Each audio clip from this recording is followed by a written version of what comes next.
Welcome back to NewsWire here on SportsGrid. What a fun weekend it was in college football. We've got a huge game coming up this week in the SEC. Let's bring in Bill Bender from Sporting News. Bill, it was interesting. College football's day slate was about as poor as any that I can remember this season. You had the Red River rivalry, which was not one, and then a bunch of junk, honestly, during the day.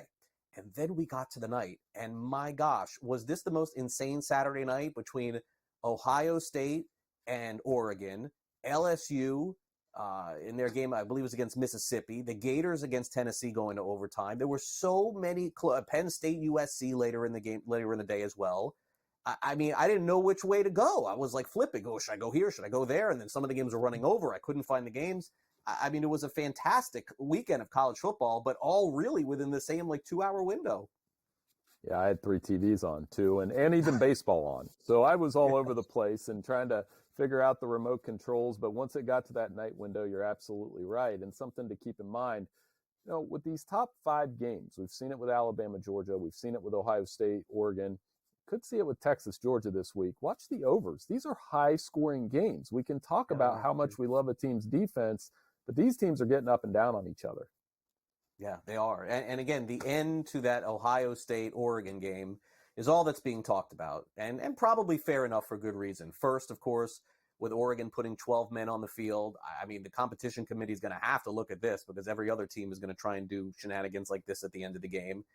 And then, I don't know what to say about the end of the game as well, just not having awareness there with the amount of time that was left there on the clock. But let's give credit to Oregon for winning, but also understanding that if I don't know if Ohio State's kicker is any good, Bill, you'd have to tell me, but they probably would have had a shot for a 50-yard field goal to win the game. A couple things here, and I think the perception is they're going to run it back in December. You can see that in the betting odds reflected that Oregon and Ohio State are basically co-favored to win the Big Ten now. It was a great win for Oregon, but they leave 10 points on the board, in my opinion. Missed extra point, botched snap, went for 2 and didn't get it. Had a player get ejected for spitting on another player. It was absurd. And then on Ohio State's side, you mentioned, I've lived in Columbus my whole life. I know how it goes when they lose a game. We treat it like the Zapruder film. Was there a second left? Was this could have happened? They mismanaged it. I think it comes down to Will Howard will learn from it. They need to trust their kicker in late game situations. You saw that with Georgia a couple of years ago, and both teams will learn from it. But I do feel like they'll play again in December. Oregon for sure. Ohio State's path's a little more complicated because they got to go through Penn State on the road. Yeah. Yeah. And I would also say, Bill, that, I mean, I don't know that it's as formidable as I thought. And, they'll have a white out there for that game. I understand. Happy Valley's tough to play.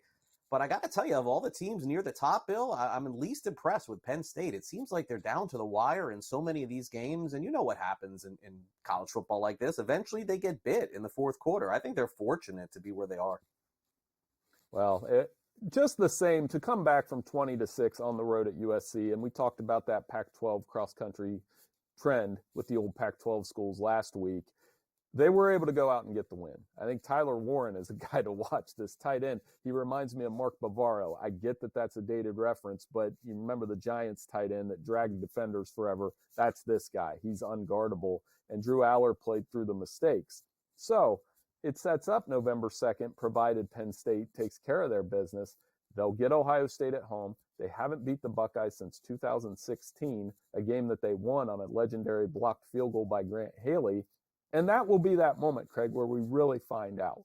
Is Penn State playoff worthy, national championship worthy, those kind of things. But I'll give them a little bit of credit. In the past, they lose that game at USC. They did come back and got it done. Yeah, and even with 2 losses at this point, you would think they'd be in the back end of the top 12, almost no matter what happens with those big wins. Meanwhile, USC, boy, have they had some tough luck. 3 losses by 13 points in the conference. They're not going to make the playoff now, I don't think, but we'll look back at the end of the season, Bill, and maybe it's a good reminder for next year that USC should have had a little bit of better luck. They shouldn't have lost all these games. Well, they're going to need to recruit differently up front. That's what it tells me. When you average over 5 yards per carry on defense against Michigan and Minnesota and Wisconsin, they did a little bit better against the run this week, but weren't able to close the game out. I don't think it means Lincoln Riley's on the hot seat. I realize that he's 5-8 in his last 13 games. I've seen that stat circulate around this morning, but there is a lot to learn for the Trojans and UCLA. I mentioned that cross-country trend. Again, those are the only schools that have lost at home with a Big Ten school coming to their house. So a lot to learn, a lot to adjust to as they learn in their new conference. And for Lincoln Riley, they're close, but they're not quite there. Meanwhile, LSU stays alive in their pursuit of the college football playoff again, a game that went right down to the wire.